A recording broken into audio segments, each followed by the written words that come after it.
Hello there. A quick announcement before we get into this week's episode. You can now listen to unlimited content on Apple Podcasts and Google Podcasts, in addition to Spotify. Please give us a listen on your favorite podcast platform and share this podcast with your friends. May the Force be with you, and on with the show.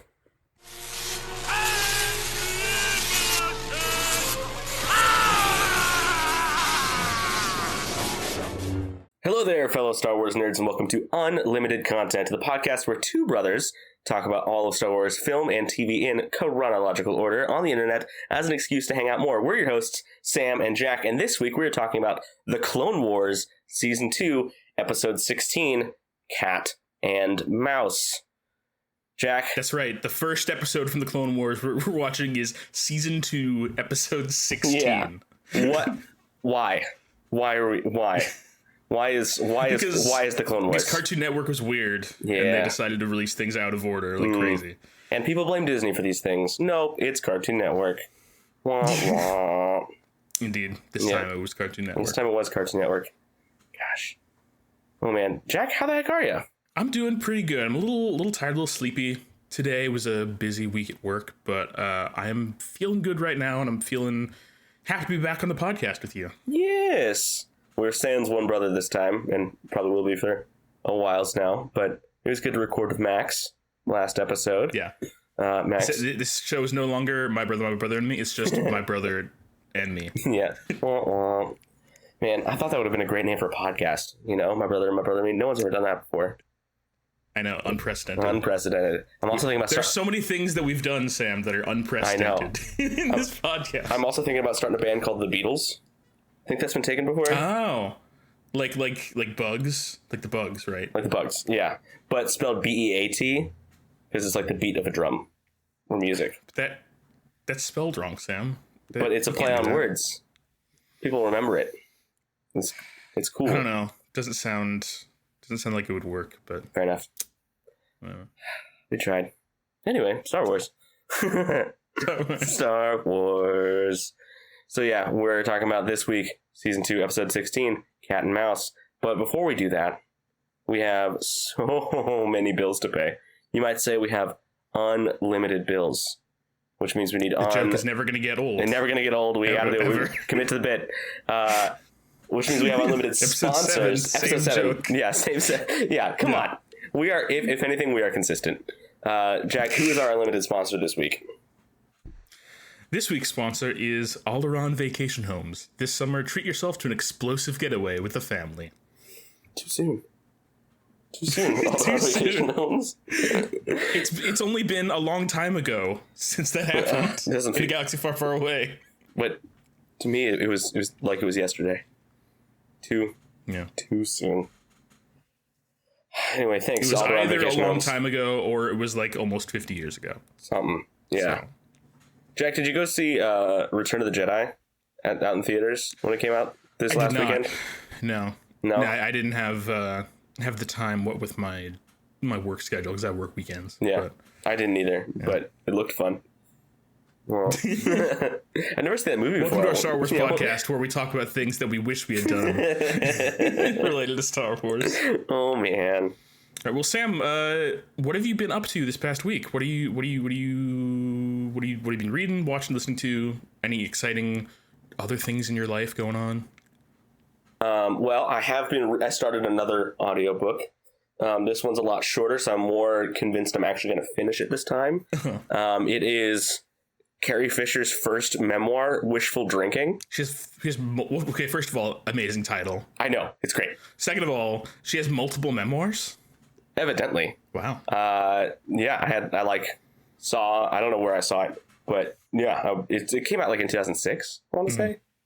I don't know, but it's funny. Mm-hmm. The audiobook is only 3 hours long. Oh, nice. So I feel like I'll finish it this time because I listen to podcasts that long, so I might as well listen to an audiobook that's that long. Mm-hmm. Yeah, it's a lot of fun. Pretty, it's Carrie Fisher, and it's not really censored in any way, so yeah. It is what it is. Evidently, so like, I don't know if, I didn't know this, I don't know if you knew this, but she did like electroconvulsive therapy to deal with like severe depression. I think I vaguely remember hearing about that, yeah. Okay.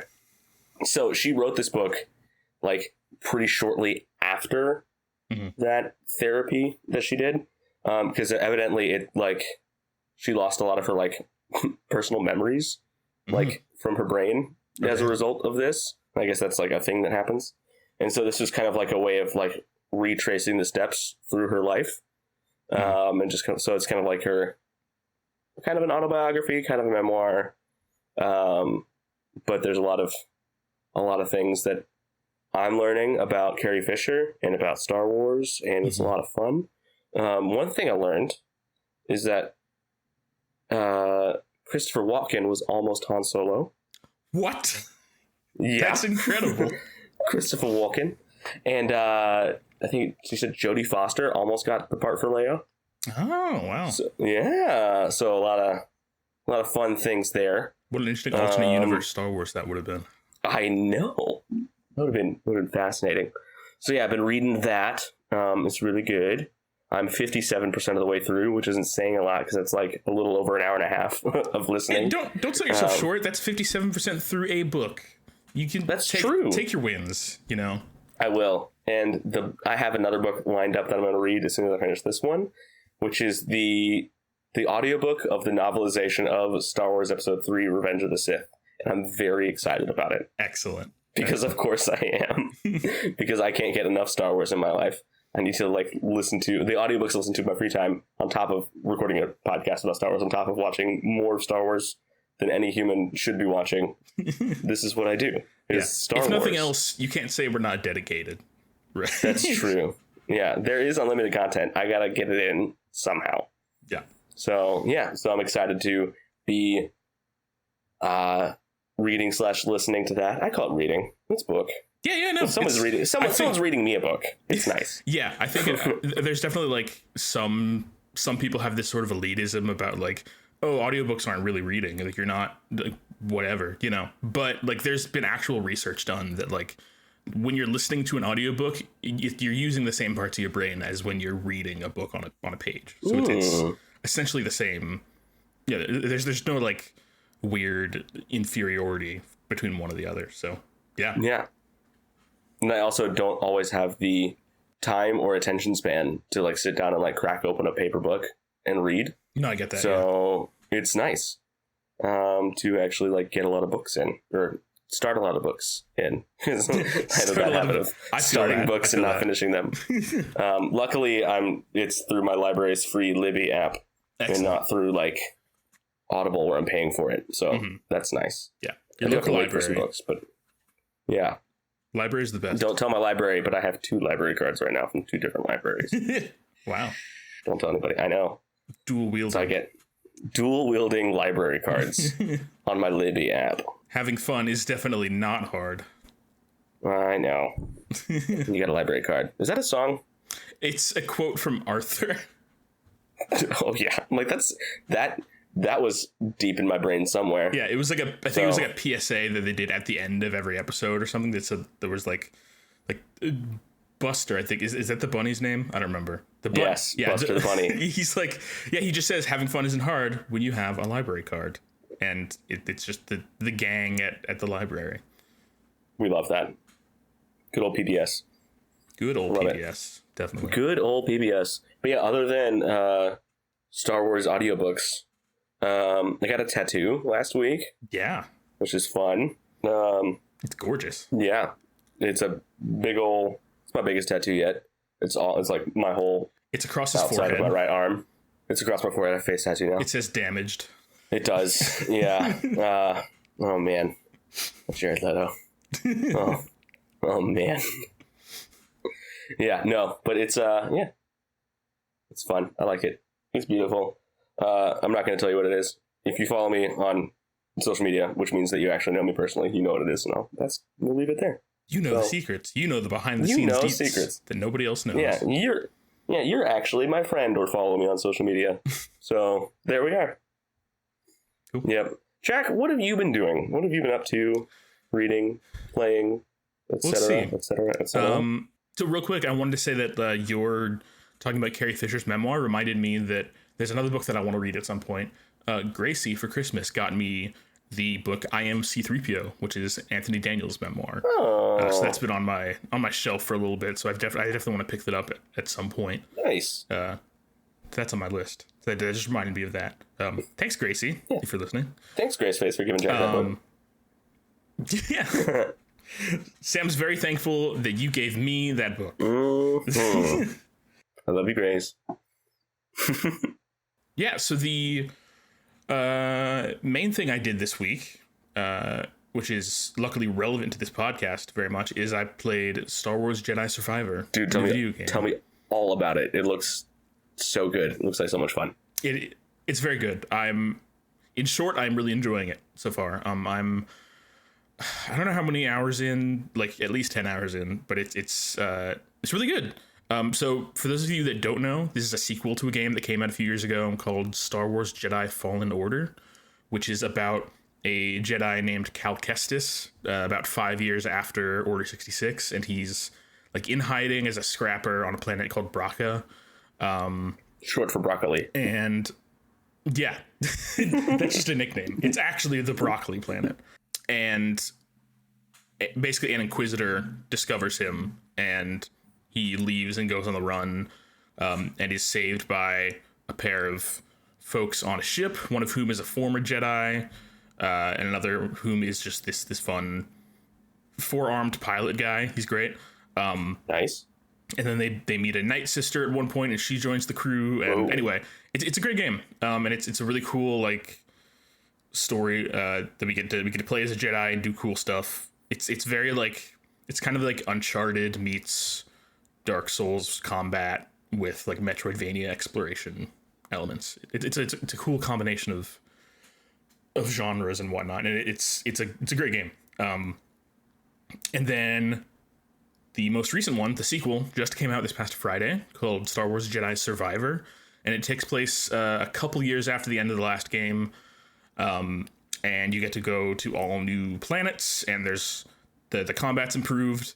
One of the things that they improved upon with this game is in the last game you could do a little bit of customizing of your equipment. So like you could get different paint jobs for your ship and for your droid. By the way, BD1 is the droid, and he's adorable. He's like a little imagine like Wally's head on just a pair of two little metal legs. And nice. And that's BD1. He's adorable, and I love him, and they have a Lego set of him, and I want it. That's awesome. Anyway, BD1 is the best part about the Star Wars Jedi series. So yeah, BD1, you can customize his paint job. Cal, you can like customize his lightsaber, like use different parts to build his lightsaber and then change the lightsaber color. And you can also customize his outfit a little bit. He wore ponchos in the first game. Nice. And as far as I know, there aren't any ponchos in the second game, but I imagine that's probably something you can unlock at some point. Yeah, I think I saw something on Twitter that somebody had a poncho for Cal, because I seem to remember that like ponchos were a thing. I don't know, just I'm aware of the general talk about this game, not having ever played it, not owning a system that can play it, but I am aware that people were big fans of the poncho, and someone found it in the game and was excited about it. Yeah. So I think a lot of people kind of like poked fun at the fact that in the first game there was this Jedi who he wore a poncho all the time, which looked a little silly. I liked it, but yeah, it's it's not super like, adventure hero looking when you've got a big old poncho draped over your whole body the whole time. But it is very Star Wars.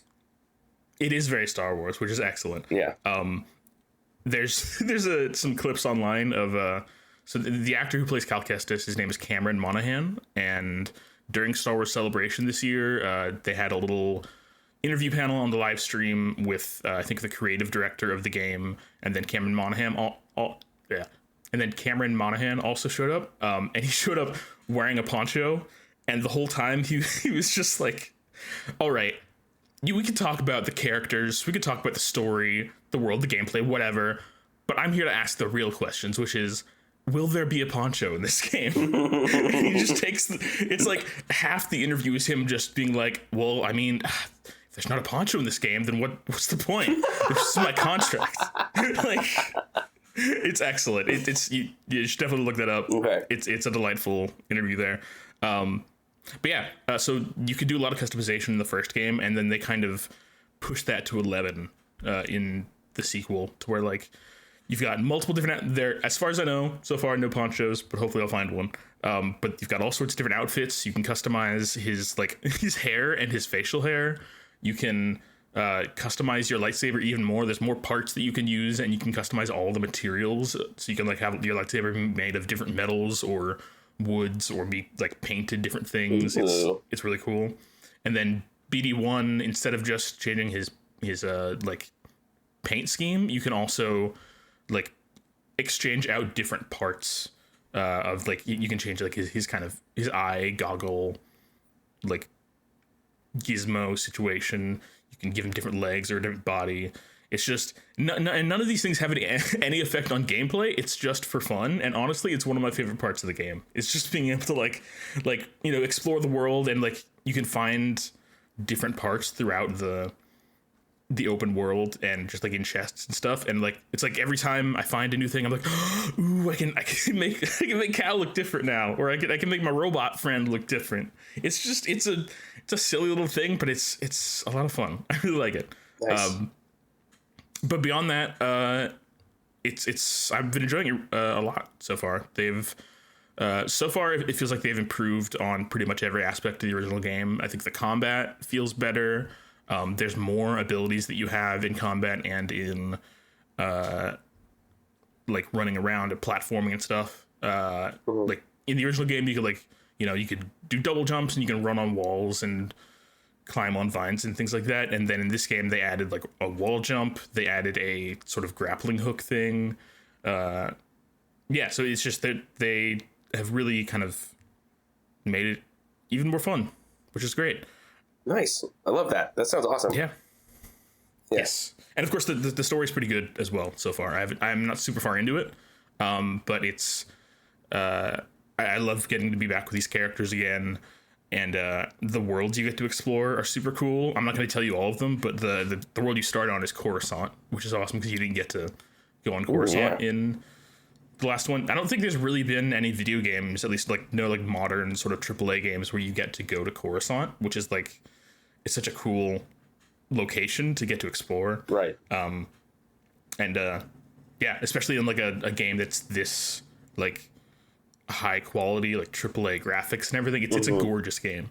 It has some performance issues. Like I know that the PC version is apparently horrendous. Like, which has been a trend in recent years with PC ports of AAA games. The PC ports will often be really buggy.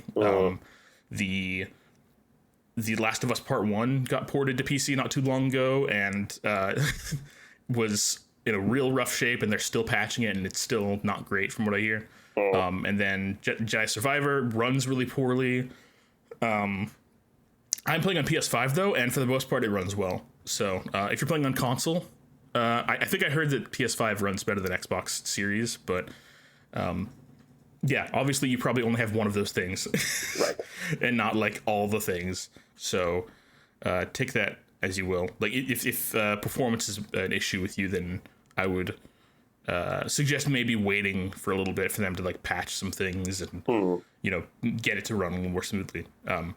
But yeah, I'm really enjoying it, and I will report back with more once I'm further into the game and once I've beaten it, and I'll tell you guys my sort of more full verdict. But overall, definitely recommend. Super fun game. Sweet. Yeah, I love that. I feel like once you have played through like the story mode on both, it might make a good kind of like bonus episode, especially like when we get to that point in the timeline, like kind of like around when we're talking about Star Wars Rebels, because I feel like it takes place in a similar time frame to Rebels, right? Because I think it's a little before Rebels. Okay. So the first one, because Rebels is like only like a year or two before the Battle of Yavin, right? Whereas at least the tail end of Rebels, for sure. Yeah. Whereas Jedi Fallen Order takes place 5 years after the Rise of the Empire, and then this game takes place a couple years after that.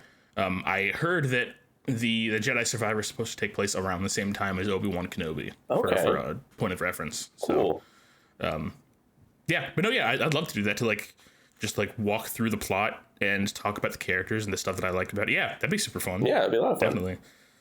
Especially since it's like, yeah, video games aren't for everybody, and also video games can be an expensive hobby. So Yes. it's understandable that not everybody has access to it. So yeah, I will I will always take an excuse to talk about more video games, obviously. Yeah. Sweet. All right. Yeah. So Jedi Survivor, I've been playing that. And then one of the game that I've been playing a little bit is a game I picked up a while ago and like started and then dropped, and now I'm back into it. But it's called Cypher, and it is basically just a cryptography puzzle game. So it's a first person game where you walk through kind of this museum, and there are just a bunch of different puzzles. It's not like, it could be just like a book. If they wanted to take these puzzles and publish them into a book, they could. But instead they made it a video game where you like walk around, and I don't know. I mean, I like that. I like getting to go into like an interactive environment. That's fun. But yeah, it's just like, it's sort of a crash course in cryptography and code breaking and like the history of different kind of ciphers and codes and things. And it gives you like a little introduction. Like each area of the game is about a different like area of cryptography. It gives you a little like history lesson definition, and then it gives you like a vague idea of some hints for how to solve each of these puzzles. And like each one gets progressively harder, and you have to like decode the message. But yeah, it's just like, if you enjoy a good puzzle game, if you enjoy cryptography, if you enjoy the kind of game where you have to have a pad of paper and a pencil with you in real life to like take notes, That's cool. then I would definitely recommend it. Yeah. So I'm enjoying that. It's hard. It's hard. Yeah. Like some of them are like, oh yeah, no, I get this immediately. I understand immediately what you're trying to do with this, and I'm able to solve it. And the other times it's like, I've been banging my head against the wall for an hour trying to figure out what this is supposed to, So that's kind of a good puzzle, though. Yeah, that's cool. Yes. Yeah, definitely a lot of fun. I definitely highly recommend it. And I don't think it's that like high requirements of a game, like system wise. So you can probably run it if you have like a laptop or whatever. Nice. So highly recommended. Sweet. Is it on Switch? You can find it on Steam. It's on Steam. I think it's just on PC. Unfortunately. Yeah. Well. Anyway. I don't have real gaming things. I just had a Switch and a MacBook. That's all I have. Switch is a real gaming thing. I know, but I get what you mean. Not like gaming things. Yeah. Cool beans. Well, that sounds like a lot of fun. Jack, is there anything new and upcoming in Star Wars? Or do we know of anything new and upcoming? Well, yeah. So today, as we record this, it's May 1st, which means that in 3 days, it'll be May the 4th. It'll be Star Wars Day, which is always exciting. Oh, boy. Yeah, I know that they're going to be releasing a bunch of, I think they're releasing a bunch of toys, like a bunch of new, like the Black Series figures and merch and things like that. But also, we're going to be getting Star Wars Visions Season 2 and fun. Young Jedi Adventures, which I know you are excited about. I am, as a dad with a toddler with Disney Junior and Disney Plus kids always on. It'll be fun to have like a Star Warsy thing to watch with my child. Yes. So I'm very excited for that. I also saw Tony Gilroy. Mm-hmm. He worked very closely with Andor and Rogue One. Yes, definitely.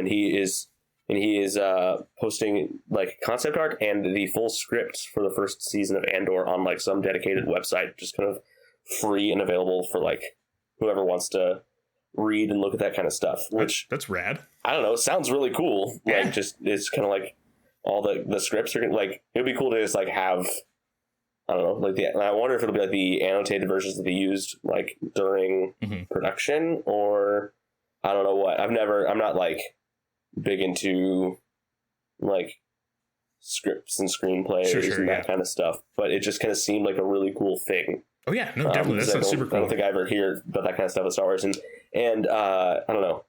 Andor was kind of like, felt like the most like cinematically mature. Yeah. Like just like like the most polished, the most like I don't know, like. No, yeah, definitely. I think it's of kind of Star Wars material. Absolutely, yeah. I think that of all the Star Wars like film and TV media we've gotten so far, Andor is definitely the one that feels like it kind of takes the concept of a fascist occupation of a galaxy the most kind of realistically and seriously. Like, what would this mean for the people of the galaxy, just like the low level, just average folks trying to live their lives? What would this, this imperial fascist occupation do to them, and what would it be like to try and fight back against that? Yeah, Andor is amazing. It, like, definitely, I think you've said this before, but like one of the best written, if not like the best written Star Wars thing in film and TV. It's for sure. Yeah, it's excellent. Yeah, no, that's super cool that he's putting out the scripts and concept art. Like, that's super cool, and hopefully it'll help tide us over a little bit before season 2 comes out. Because man, I'm so hyped. I'm so excited about season 2. Whenever that comes out, I'm ready. I am here for it. I want it. Gimme. Gimme. A man after midnight. Gimme. As Albo would say. Indeed. Yep.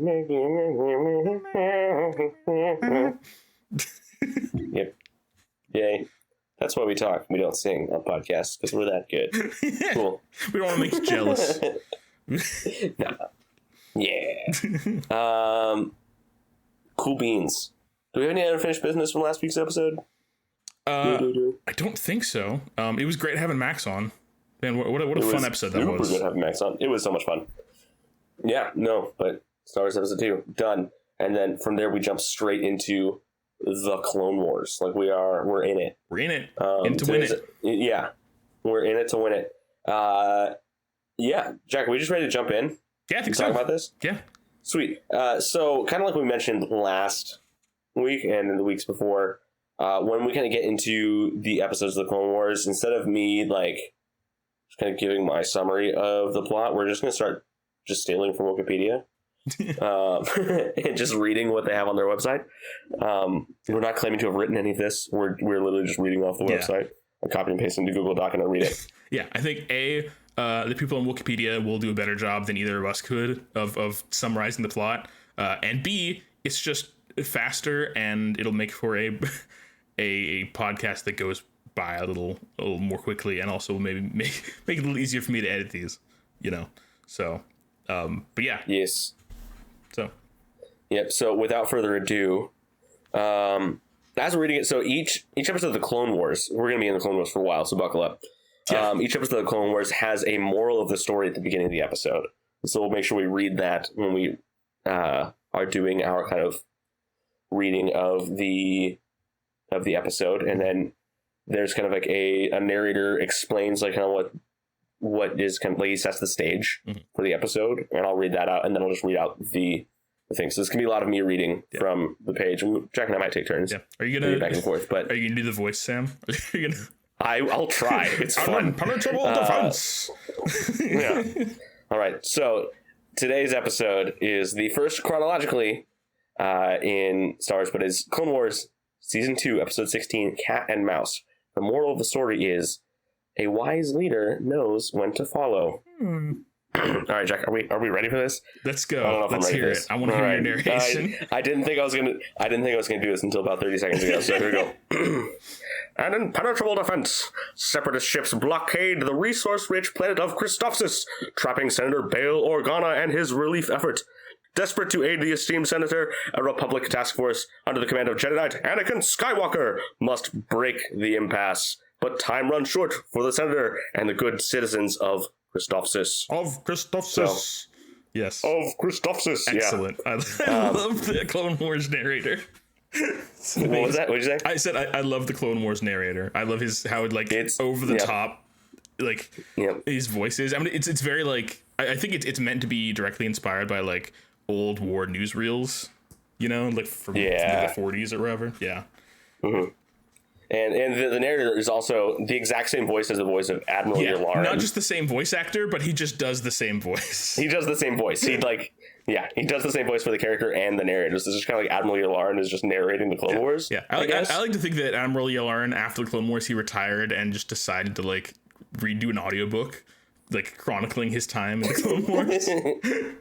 Yeah, Admiral Yularen is just our Clone Wars like war reporter who kind of does those like who's the what's the guy who does like all the PBS documentaries about like Ken Burns, the Civil War. Yeah, he's like He's converts, but like for the Clone Wars. Excellent. All right, so here's the synopsis for the episode Cat and Mouse. So, from the surface of Christophsis, Senator Bail Organa conferences via hologram with Anakin Skywalker and Admiral Wolf Yularen, ridiculous name, on board the Star Destroyer Resolute. Separatist forces are on the verge of overrunning his position, and his supplies have all but run out.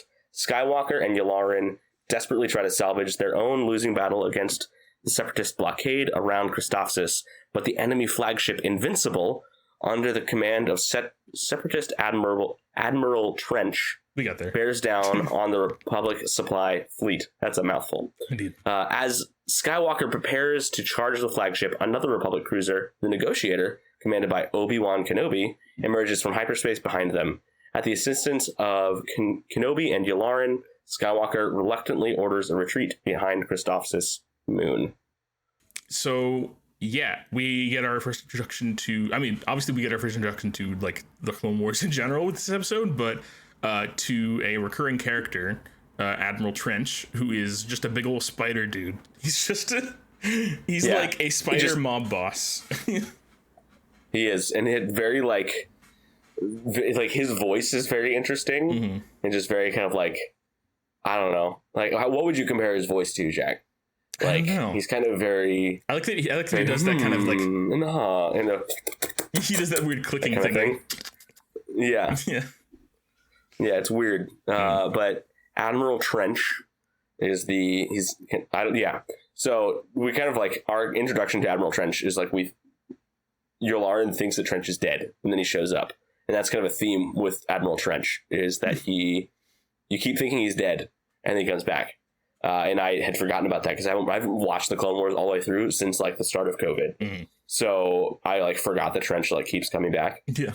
So I actually like typing up the episode notes for our podcast. I was like kill count 1, Anakin, he killed Admiral Trench. And then I was like, oh wait, I should go double check that. I'm like, oh no, he's just like, we think he dies like several times in the series. Yeah, same. I was like, as I watched the episode, I was like, oh wow, they blew up Admiral Trench, and I was like, wait, doesn't he comes back, right? So I looked it up and I was like, no, yeah, he definitely comes back. But it's like, it's one of those things where like, how could he possibly, like, the missiles went straight for the bridge and the ship blew up. But you know what? He survives anyway, because I guess that's Admiral Trench.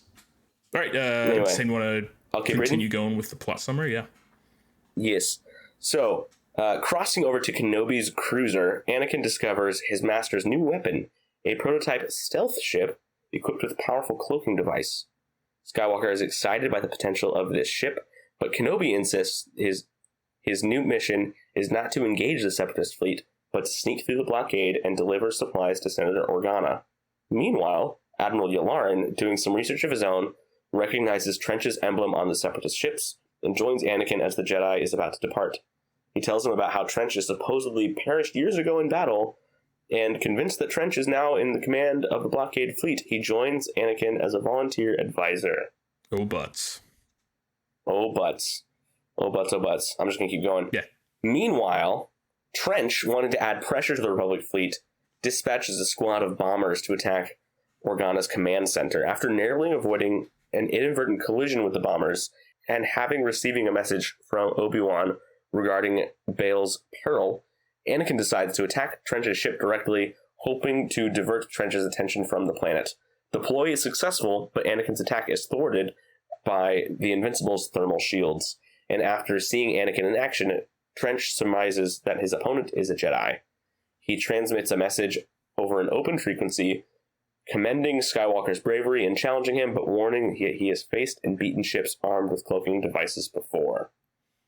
There's one moment during this part of the episode that I want to mention, which is just a nice, silly little Easter egg, is when so the bombers go down to the planet and start attacking Bail Organa's command center, and Bail calls he calls the ship and calls Obi-Wan, and he's like, they're attacking us, and then he goes, help us, Obi-Wan Kenobi, you're our only hope.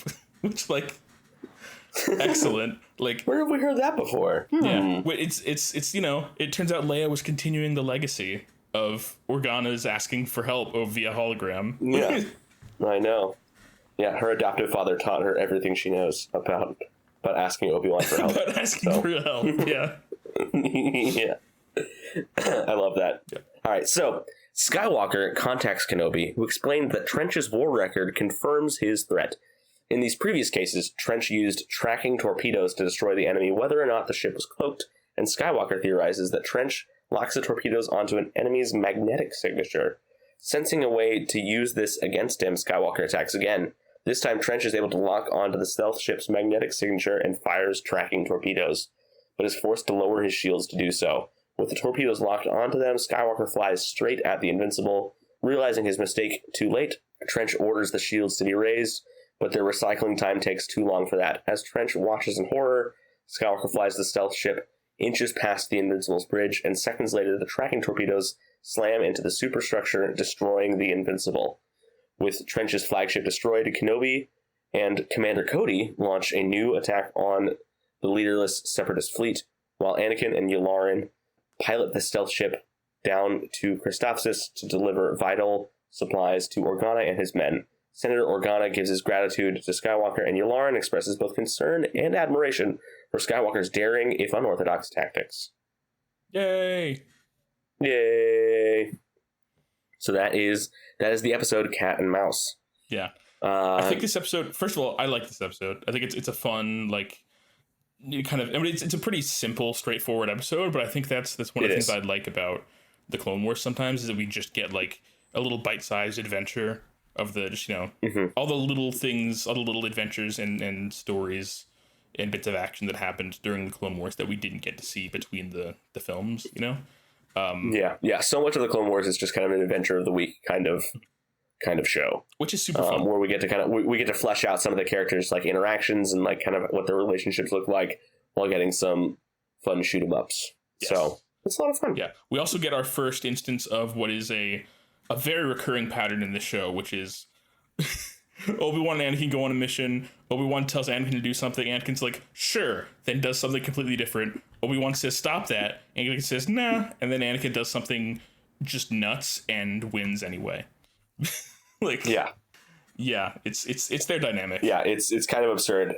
Yeah, that how much Anakin just like one flaunts all of his like commanding officer's rules, but two, it works like every time. Yeah. So you would think that Obi-Wan would like kind of see that, but I don't know. Obi-Wan's a stickler, and Anakin's a feisty little guy. So he's just a feisty little guy. Yeah. That's Anakin Skywalker, feisty little guy. Also the Youngling Slayer 3000. But not yet, that's later. But oops, not yet. Yeah. Right now he's just men and women and children Slayer. Yeah. Oops. Yeah. Jack, did you have a favorite part of the episode? Man, I mean, I always like it when, as I said, like when Anakin just kind of like sasses his way past Obi-Wan's orders. Like, Obi-Wan's like, Anakin, you better do the thing I told you to. Anakin's like, yeah, I got it. And then hangs up on Obi-Wan. Like, and then just proceeds to do the thing he said he was going to do and wins with his unconventional, daring, reckless tactics. Yeah, so I guess just like, the little interactions we get between Anakin and Obi-Wan. I like that we get an introduction to that relationship in the Clone Wars in this episode. It's nice. I guess the other moment I really liked was the moment when Trench kind of realizes he's been defeated. Like, he realizes that the shields can't get raised up and the missiles are heading towards him. And there's a moment where his eyes just widen. He's like, oh no, this is terrible. And then the last moment before the missiles hit the bridge, you see his face turn to like, well, I guess this is what's happening. He's just kind of accepts. Somehow like, well, I guess I'll try again when I don't die from this somehow. Yeah, somehow taking several like tracking missiles directly to the face, he does not die. How? Yeah. How? Incredible. I think my favorite part of this episode is just Admiral Trench being a weird dude. Yes. And just like his very like weird kind of like, yes. Yes. I believe. Yes. Yeah, he's got a very interesting speaking pattern. Yeah. Yeah. I think that was my favorite part of the episode, other than just like it was a cool action sequence and all that stuff, and the the New Hope callbacks and that kind of thing. Yeah. Just Bail Organa always asking Obi-Wan to bail him out. Yeah. So, got him. Nice. Get it? Yeah. Get it? Bail him out. I'm quitting the podcast again. No. All right, Sam, tell us who your MVP was this episode. Anakin. I mean, yeah, it's kind of got to be like this. Yeah, this it's kind of got to be. This is Anakin's episode. It's about Anakin deciding to do something crazy and winning, and that's that's a lot of Clone Wars, but that's a theme of the Clone Wars. But this is the first time we see it chronologically. Indeed. So there you go.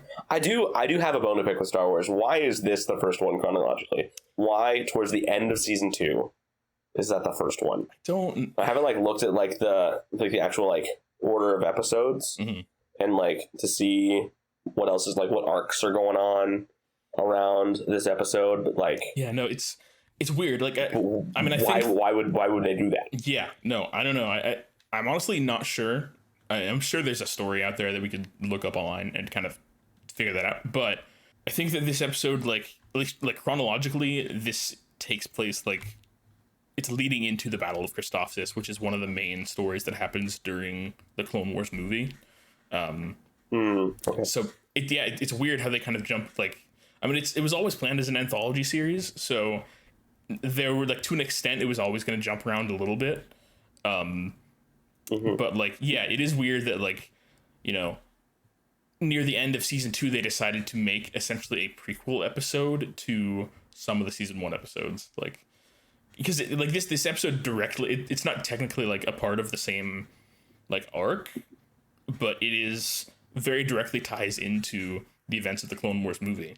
This is what happened immediately before basically, because a big chunk of the Clone Wars movies takes place on Christophsis. So okay, yeah. See, I've never watched the Clone Wars movie, so I'm it'll be an exciting time. Fresh eyes. Yeah.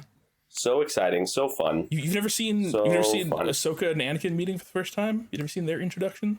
No. Wow. No, I haven't. Well, yeah, now I guess will. not.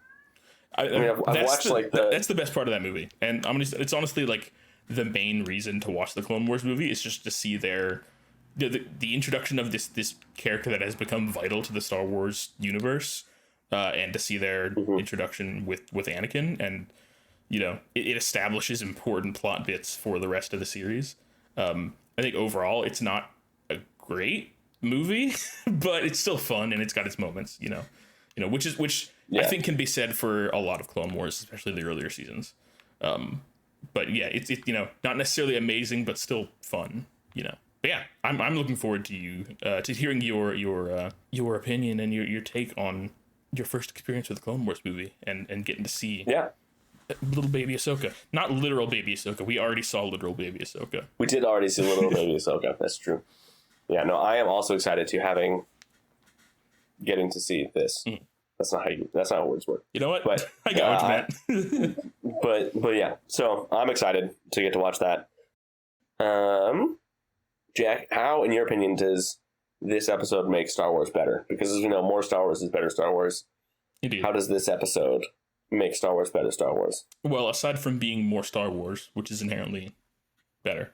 That's true. I think, like I said, it gives us an intro to kind of the relationship between Anakin and Obi-Wan and their part in the Clone Wars and their relationship. We don't get a whole lot of interaction between the two of them because, most of this episode is, action and talking about strategy and how do we get past this blockade and, we got to use this ship to do the thing. And what are you going to do, Anakin? No, that's crazy. What? It's mostly action and events and things happening. There's not a ton of character interaction, but sure. It is very tone setty though. Yes, yeah, It's definitely. a tone setty episode. Yeah, it's just the tone for the series and for their relationship in a lot of good ways, I think. Yeah, so I enjoyed that aspect of it, definitely. There we go. All right, that is our first episode of Clone Wars that we talked about. Yay, we did it! Yay! I'm so excited for more Clone Wars. This is gonna be so. So I went through between this episode and the last one, and basically went through our big old spreadsheet, and which we call the big old spreadsheet of content, and basically consolidated all of these Clone Wars arcs together to figure out how many episodes of the podcast it would take, and around when we'll be done with different things, you know. So if you don't know, the Clone Wars is consists of there are a bunch of single episodes like this one, but the majority of the Clone Wars is a bunch of like 2 to 5 episode arcs of stories that like tell individual stories like over the course of several episodes. And so I went to and combined all of those together, and let me take a look at the spreadsheet. We will be done, assuming we do one episode a week, we'll be done with the Clone Wars around July of next year, so July of 2024. So for the next several months we'll be doing this. But the alternative, if I hadn't combined all these things together, would have been like in a few years or like there's 7 seasons of this show, so the fact that we're doing it in arcs is really the only way we would have been able to, you know, continue doing this podcast and get to a point where like A, we're able to get past the Clone Wars, and B, we're able to in any way keep up with the release of new Star Wars content. So you know, if we hadn't done this, we would still be talking about Clone Wars when like my daughter's in elementary school. She's a toddler right now. So it would have been a long time. So we had to do what we had to do, and we're still gonna be talking about Star Wars. We're never gonna run out of Star Wars content. No, like at the rate that they're releasing stuff, we're never gonna run out. And even if we do, we'll circle back. We'll run it back. We'll do it again. Do it all again. Start it over. Tales of the Jedi. Lap 2. Oops. But yeah, so that's what we got. Jack, we had some messages from some listeners. We got a mailbag today.